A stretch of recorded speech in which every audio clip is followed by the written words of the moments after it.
Natalie Ross opened her eyes to unfamiliar silk sheets and immediately knew something was terribly wrong. The ceiling above her was not the water-stained plaster of her cramped studio apartment. Instead, floor-to-ceiling windows revealed a breathtaking view of the city skyline, the morning sun painting skyscrapers in shades of gold and pink. Her heart began to race as she sat up, taking in the massive bedroom decorated in sleek modern furniture that probably cost more than her entire year's salary. Where was she? More importantly, how did she get here? Natalie threw back the covers and realized she was wearing expensive silk pajamas, not the old university t-shirt she distinctly remembered putting on last night. Panic rising in her chest, she stumbled toward what she hoped was a bathroom and found herself in a marble sanctuary that belonged in a luxury hotel. The mirror reflected her own face, thankfully, but everything else felt like stepping into someone else's life, the impossible discovery. Her hands trembled as she splashed cold water on her face, trying to shake off the fog in her mind. What happened last night? She remembered staying late at the office, reviewing documents for the biggest case of her career. The environmental lawsuit against Cross Technologies had consumed her life for the past year. She remembered the frustration, the exhaustion, the determination to take down Damien Cross and his empire, built on cutting corners and destroying protected wetlands. Then, nothing. A blank space where her memory should be. Natalie wrapped herself in a plush robe hanging nearby and ventured out of the bedroom. The penthouse was enormous, decorated with the kind of minimalist elegance that screamed wealth. Abstract art hung on the walls, each piece probably worth more than her student loans. She moved through the space like a ghost, searching for clues, for anything that might explain this nightmare. That's when she saw them. Photos. Dozens of them scattered throughout the living room, and in every single one she was smiling next to the man she despised most in the world, Damien Cross, confronting the impossible truth. No, no, no, Natalie whispered, picking up frame after frame. There she was, laughing at a beach with Damien's arm around her waist. There they were at a fancy restaurant, her hand resting on his chest. Another showed them hiking, both grinning at the camera like they didn't have a care in the world. In every photo she looked genuinely happy, genuinely in love with Damien Cross, the man who represented everything she fought against. This isn't real, she said aloud, her voice echoing in the vast space. This can't be real. Good morning, beautiful. You're up early. Natalie spun around so fast she nearly dropped the frame in her hands. Damien Cross stood in the kitchen doorway, barefoot and casual in jeans and a fitted black t-shirt, holding 2 cups of coffee. His dark hair was slightly messy, his sharp features softened by what appeared to be genuine affection as he looked at her. This wasn't the cold, calculating businessman she'd faced across the courtroom. This was someone comfortable, domestic, intimate. What is this? Natalie demanded, her voice shaking. What did you do to me? Damien's expression shifted to concern. He set down the coffee cups and took a step toward her. Nat, are you okay? Did you have another nightmare? Don't call me that. Don't come near me. She backed away, searching desperately for an exit. I don't know what kind of sick game this is, but I'm leaving. Right now. The web of confusion. The confusion on Damien's face looked so genuine that for a moment, Natalie questioned her own sanity. Sweetheart, what's going on? You're scaring me. I'm scaring you? Natalie laughed, a slightly hysterical sound. You kidnapped me. You brought me here and staged all these fake photos and kidnapped you. Natalie, we live here together. We have for the past 3 months. Damien ran a hand through his hair, genuinely bewildered. Is this about the case? I know the deposition yesterday was intense, but we agreed to keep work and personal life separate. Work and personal life? Natalie felt like she was losing her mind. We don't have a personal life. We're opponents, enemies. I'm trying to sue you for environmental violations. Damien pulled out his phone, his expression growing more worried. I think we need to call Dr. Patterson. You might have hit your head, or I didn't hit my head. But even as she said it, Natalie felt uncertain. The confusion in Damien's eyes seemed too real to be acting. Show me your phone. Show me proof that any of this is real. Silently, Damien unlocked his device and handed it to her. Natalie scrolled through with trembling fingers. Text conversations between them, full of inside jokes and affectionate messages. Calendar appointments for date nights, couples therapy sessions, a reminder for their engagement party next month. Engagement party. No. Natalie breathed, looking down at her left hand for the first time. A stunning diamond ring caught the morning light, sitting perfectly on her finger as if it had always been there. No, this is impossible. Reality fracturing, Natalie, please. Damien reached out slowly, like approaching a frightened animal. Let me call Dr. Patterson, something's clearly wrong. You're right about that, Natalie said, backing toward the door. She needed to get out, needed to think, needed to understand what was happening. I don't know what you did or how you did it, but I'm going to figure this out. At least let me drive you somewhere safe. You're not thinking clearly. The last place I'm safe is anywhere near you. Natalie ran for the front door, her bare feet silent on the hardwood floors. But when she yanked it open, a young woman in professional attire stood on the other side, hand raised to knock. Oh, Miss Ross. Good morning. I have your schedule for today and the samples for the engagement party invitations. The woman smiled warmly, completely oblivious to Natalie's panic. Mr. Cross mentioned you wanted to review them over breakfast. Natalie stared at the woman, then at the tablet displaying her supposedly packed schedule, then back at Damien, who watched her with growing alarm. I don't understand, Natalie whispered. I went to sleep in my apartment last night preparing to destroy your company in court. I woke up here, wearing your ring with everyone acting like we're in love. What did you do to me? Damien's face had gone pale. When he spoke, his voice was barely above a whisper. Nat, I need you to think very carefully about your answer to this question. What's the last thing you clearly remember from yesterday? Working on the lawsuit. Reading depositions. Planning my strategy to... She stopped because the way Damien was looking at her made her blood run cold. That case, he said slowly, settled 6 months ago. Right before we started dating, the world tilted sideways. Natalie grabbed the doorframe to steady herself as a terrifying realization crashed over her like a wave. Either Damien was lying, orchestrating the most elaborate deception she could imagine, or something far more impossible had happened. She had somehow lost 6 months of her life. Natalie sat in the penthouse living room, wrapped in a blanket despite the warm temperature, staring at her phone like it held the secrets of the universe. Maybe it did. For the past 3 hours, she'd been scrolling through her own digital life, and every piece of evidence told the same impossible story. She and Damien Cross had fallen in love. Text messages between them dated back exactly 6 months. The first few were professional, discussing settlement terms for the environmental lawsuit. Then they shifted, becoming warmer, more personal. By the 3rd week, they were making dinner plans. By the 2nd month, they were exchanging good morning texts and inside jokes. By month 4, there were I love yous. Natalie recognized her own phone number, her own writing style, her own emoji usage. These messages were definitely from her, but she had absolutely no memory of sending them. I brought you some tea, Damien said quietly, setting a mug on the coffee table. He'd kept his distance since her breakdown at the door, giving her space to process. It's chamomile. Your favorite? How do you know that? Natalie asked, then realized how ridiculous the question was. According to everyone else's reality, they'd been together for half a year. Of course he'd know her favorite tea. Damien sat down across from her, maintaining a careful distance. I called Dr. Patterson. She's coming over in an hour.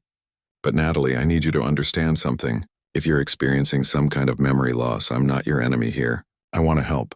Fragments of a false life. Show me everything, Natalie said abruptly. Every photo, every text, every piece of evidence that we're supposedly together. I need to see it all. Damien nodded and retrieved his laptop. For the next hour, they went through his digital archives together. The photos were extensive and detailed. Their first date at a small Italian restaurant, both looking nervous and excited. A weekend trip to the mountains where they'd gone hiking and stargazing.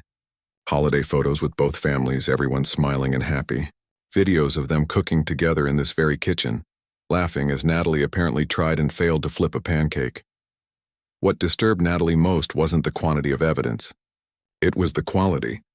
These weren't staged photos. The emotions looked genuine, the interactions natural. In one video, she was teasing Damien about his terrible singing voice while he defended himself, both of them cracking up. She recognized her own laugh, her own gestures, her own mannerisms. This woman in these photos, Natalie said quietly. She's really happy.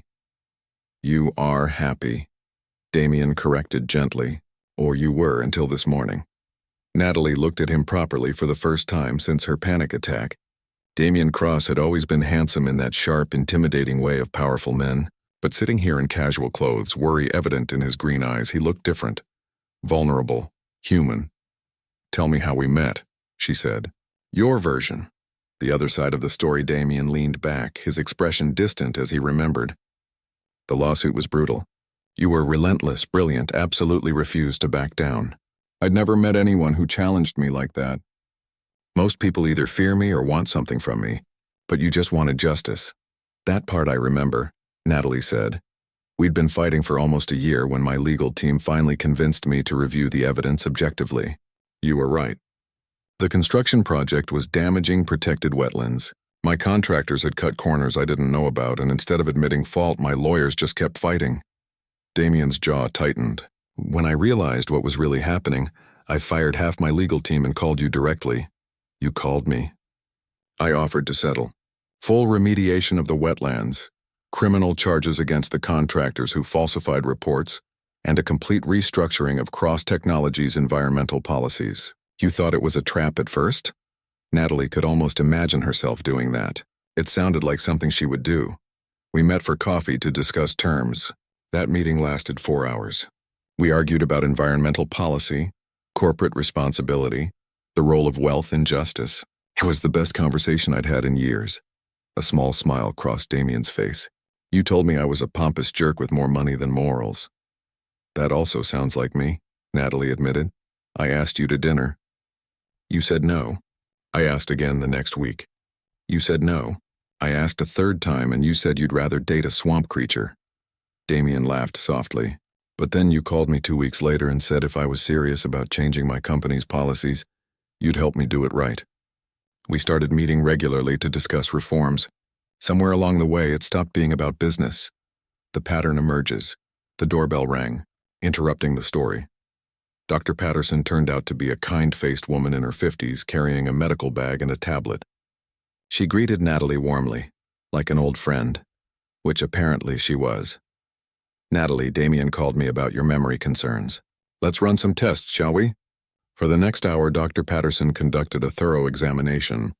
Cognitive tests, physical checks, questions about orientation and recall. Natalie passed everything perfectly except for one crucial detail. She had no memory of the past 6 months. "It's called dissociative amnesia," Dr. Patterson explained. "Usually triggered by trauma or extreme stress. But Natalie, your symptoms are unusual. Typically, patients have fragmented memories or confusion. You have a complete clean break at a specific point in time." "Could it be drug-induced?" Natalie asked. "Could someone have done this to me artificially?" Damien's face darkened. "You think I drugged you?" "I think someone did something to me. I think this whole situation is impossible and I want answers." Dr. Patterson pulled out her tablet. "Natalie, I want to show you something. You came to see me 3 weeks ago, concerned about stress and sleep problems. Do you remember that appointment?" "No. You mentioned having strange dreams where you didn't recognize your own life. We discussed whether the pace of your relationship with Damien might be causing anxiety." Dr. Patterson's expression was troubled. "At the time, I attributed it to normal stress. But if you're telling me you have no memory of that appointment or anything else from the past 6 months, we might be looking at something more serious." The conspiracy unfolds. "Wait," Damien said suddenly, pulling out his own phone. "Dr. Patterson, do you remember about 2 months ago when Natalie complained about headaches? You referred her to a specialist." "Dr. James Kirkwood, yes, a neurologist." Damien was typing rapidly on his phone, his expression growing darker by the second. "Kirkwood works for Neurogen Technologies. They're a startup I invested in last year. They specialize in memory research and neural mapping." Natalie's blood ran cold. "What kind of memory research?" "Experimental treatments for PTSD and trauma. They were working on technology to help patients process difficult memories by creating therapeutic simulations." Damien looked up, his face pale. But there were rumors, whispers that they were developing something else. Technology that could implant false memories or alter existing ones. "You're saying a company you invested in might have experimented on me?" Natalie's voice rose. "You're saying this whole relationship might be fabricated? Implanted?" "I'm saying we need to find out what Dr. Kirkwood did during your appointments." Damien was already calling someone. "And we need to find out fast." Dr. Patterson looked between them, her expression grave. There's something else you should know. 3 other patients have contacted me in the past month with similar complaints. Memory gaps, waking up in lives they don't recognize. I reported it to the medical board, but the cases seemed unconnected until now. 3 other people, Natalie whispered. This isn't just about us. This is bigger. Damien's call connected. Jason, I need you to pull every file we have on Neurogen Technologies, everything. And I need the physical address for Dr. James Kirkwood. Now.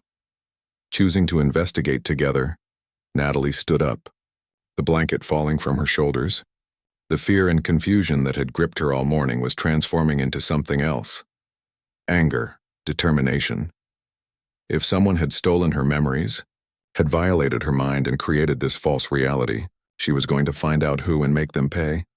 I'm coming with you, she said firmly, to Neurogen, to confront Kirkwood, wherever this leads. Natalie, if this is as dangerous as I think it is, then I'm definitely coming. These are my memories we're talking about, my life. I'm not sitting here drinking tea while you play hero. She crossed her arms. Besides, I'm a lawyer. If we're going to take down a company conducting illegal experiments, you'll need someone who knows how to build a case. For the first time that day, Damien smiled. There's the Natalie Ross I fell in love with. Fierce, stubborn, absolutely refuses to back down. Don't, Natalie said sharply. Don't talk about being in love with me. I don't know you. Whatever relationship exists in these photos and texts, it's not real to me. Right now, we're just 2 people who were victimized by the same company. That's all. But even as she said it, Natalie felt something stir in her chest. Looking at Damien now, seeing the determination in his eyes, the way he immediately believed her and started investigating instead of dismissing her concerns, she could almost understand how another version of herself had fallen for him.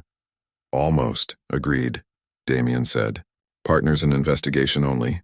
Nothing more until we figure out what really happened. His phone buzzed with a message. He read it quickly, his expression hardening. Jason found something.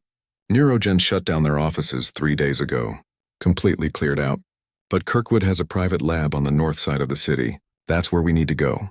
The private laboratory of Dr. James Kirkwood looked abandoned from the outside. Located in an older industrial building on the city's north side, the windows were dark and a faded sign barely identified it as Neurogen Research Facility. Natalie and Damien sat in his car across the street watching for any signs of life. This feels illegal, Natalie said. Breaking and entering usually is, Damien replied, checking his watch. But Jason confirmed the building is officially vacant. Neurogen's lease expired, they didn't renew, and there's no security company monitoring the premises. So we're just going to walk in? I have some experience with locked doors. At Natalie's raised eyebrow, Damien shrugged. Rich kid rebellion phase. I was very good at sneaking into places I shouldn't be. They approached the building carefully, Damien producing a set of lockpicks that made Natalie question exactly what kind of teenager he'd been. Within minutes, they were inside a dark hallway that smelled of dust and chemicals. This way, Damien whispered, using his phone's flashlight to navigate. Jason's contact said Kirkwood's main lab is on the 3rd floor. The laboratory, when they found it, wasn't completely empty. While most equipment had been removed, several filing cabinets remained, along with a few computers and what looked like medical examination chairs equipped with strange neural monitoring devices. Natalie felt sick looking at them. Start with the files, Damien said, moving toward the computers. I'll try to access their systems. The horrifying discovery, Natalie pulled open the first filing cabinet and started reading. What she found made her hands shake. Patient files, dozens of them, all part of something called Project Synthesis. The documents described an experimental procedure using advanced neural mapping and targeted electromagnetic stimulation to create optimized memory constructs. In simpler terms, they were implanting false memories. Damien, she called out, her voice tight. I found my file. He was beside her in seconds, reading over her shoulder. According to the documents, Natalie had volunteered for the program 8 months ago. Not 6 months when their relationship supposedly started, but 8, 2 months before the lawsuit settled. Volunteered? Natalie said. I would never volunteer for something like this. Keep reading. The file explained that participants in Project Synthesis were informed they were part of a study on conflict, resolution, and empathy development. They were told the procedure would help them understand opposing perspectives better, potentially improving their professional and personal relationships. The memory implantation was never mentioned in the consent forms. It's fraud, Natalie breathed. They lied about what the study actually involved. Damien had moved to another filing cabinet, pulling out his own file. His face went white as he read. I volunteered too. Same timeline, same lies. They told me it would help me become a better leader by understanding the perspectives of people I was in conflict with. The lawsuit, Natalie said slowly. We were opponents in a major public lawsuit. They chose us specifically because we were in conflict. To test if their technology could turn enemies into lovers, Damien finished grimly. We were guinea pigs in some sick experiment about manufacturing relationships. The architect of lies, not just manufacturing relationships. Both Natalie and Damien spun around. A man stood in the laboratory doorway, middle-aged with graying hair and an unsettlingly calm expression. Dr. James Kirkwood. Manufacturing better humans, Kirkwood continued, stepping into the room. Project Synthesis was about proving that our conflicts, our prejudices, our inability to connect with each other are just programming. Neural patterns that can be rewritten. You violated our minds, Natalie said, anger flooding through her. You stole our memories and replaced them with lies. I gave you better memories, better lives. Tell me, Miss Ross, in the 6 months you believe you've lived with Damien Cross, have you been happy? The question hit Natalie like a physical blow because she couldn't answer it. She didn't remember those months. But every photo, every text message, every piece of evidence suggested she had been happy. Genuinely, deeply happy. That's not the point, Damien said. You don't get to decide what memories people should have. You don't get to play God with our consciousness. Kirkwood smiled. I'm not playing God, I'm fixing what's broken. Do you know how many conflicts could be resolved if we could just help people see each other differently? Wars, feuds, hatred based on nothing but neural programming that makes us fear the other. And the side effects? Natalie demanded. The 3 other patients Dr. Patterson mentioned who are experiencing memory breaks. What about them? For the first time, Kirkwood's expression flickered. Minor complications. The technology is still being refined. Minor complications? Natalie's voice rose. You're destroying people's sense of reality. The impossible choice, I can fix it, Kirkwood said quickly. I can restore your original memories. Erase the past 6 months completely. You'll go back to exactly who you were before the procedure. Fighting each other in court, hating each other, locked in pointless conflict. Natalie and Damien looked at each other. In that moment, something passed between them. Recognition, maybe. Or the ghost of emotions that existed in memories Natalie couldn't access. Or, Kirkwood continued, I can complete the integration, make the new memories permanent, fill in the gaps. You'll remember everything. The lawsuit, the settlement, falling in love. It will all feel real because in every way that matters it will be real. You're insane, Damien said. I'm practical. You're already engaged. You're already living together. By every objective measure, the Natalie and Damien created by Project Synthesis are happier, more successful, and more fulfilled than the versions that existed before. Why would you want to go back? Natalie felt dizzy. The question was horrible because part of her understood his logic. If she'd been happy in those lost 6 months, if she'd found something with Damien that made her life better, did it matter that the foundation was artificial? It matters because it wasn't our choice, she said firmly. You took away our agency, our ability to choose who we want to be and who we want to love. Love isn't a choice, Kirkwood argued. It's chemistry, neural patterns, hormones and synapses firing in particular sequences. I just optimized those sequences. Damien pulled out his phone. This conversation is over. I'm calling the police. You're going to answer for what you've done to us and everyone else you've experimented on. Kirkwood's calm expression finally cracked. You call the police and I'll make sure every detail of Project Synthesis becomes public. Everyone will know that your relationship is fabricated. Your engagement will become a joke. Your life together will be impossible. Choosing their own path. Let them know, Natalie said clearly. She took Damien's hand, surprised by how natural the gesture felt. Let everyone know what you did. Because you're right about one thing, Dr. Kirkwood. You did create something between Damien and me. But you know what? I think it was already there. She turned to Damien. We were opponents who respected each other enough to fight hard.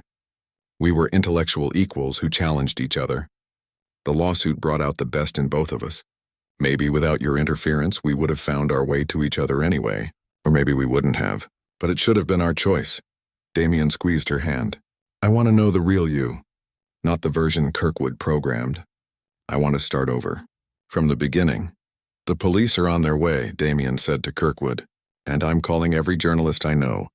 By tomorrow, everyone will know about Project Synthesis. Your career is over.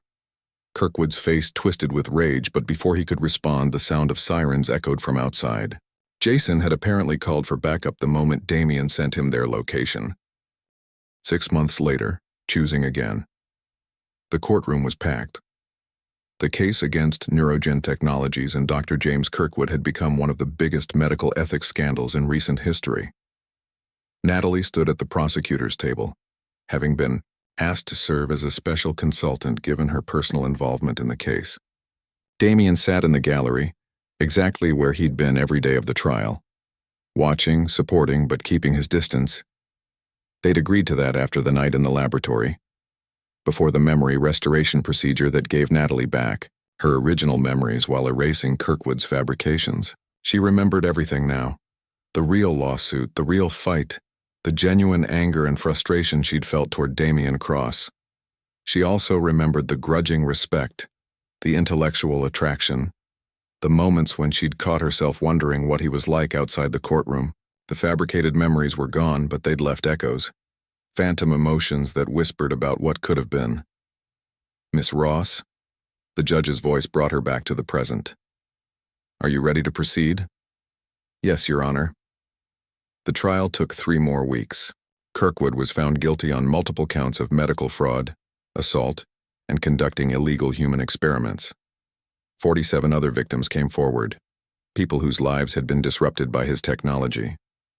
Neurogen Technologies was dissolved, its assets seized. And through it all, Damien was there.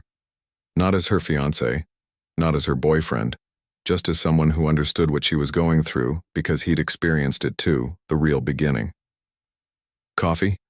Damien asked after the verdict was read. They stood outside the courthouse, autumn leaves falling around them. Natalie looked at him, really looked at him. This was Damien Cross without the filter of Kirkwood's technology. No implanted affection, no manufactured chemistry. Just a man who had supported her through the hardest months of her life, who had voluntarily given up memories that made him happy because he believed people deserved the truth. I'd like that, she said.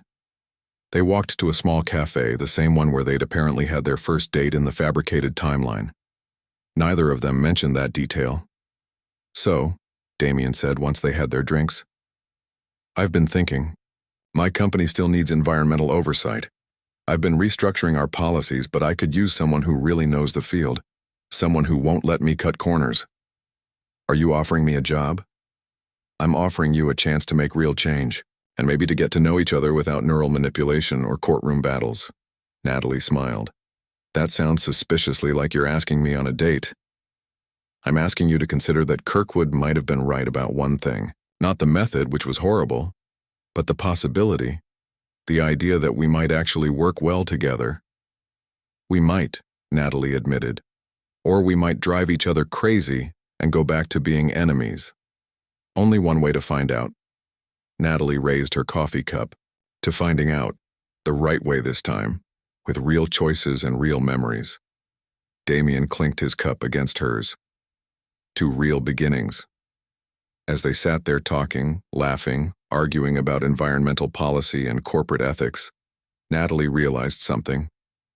The emotions she felt now in this moment were entirely her own. No one had programmed them. No one had manufactured them. They were genuine, messy, uncertain, and absolutely real.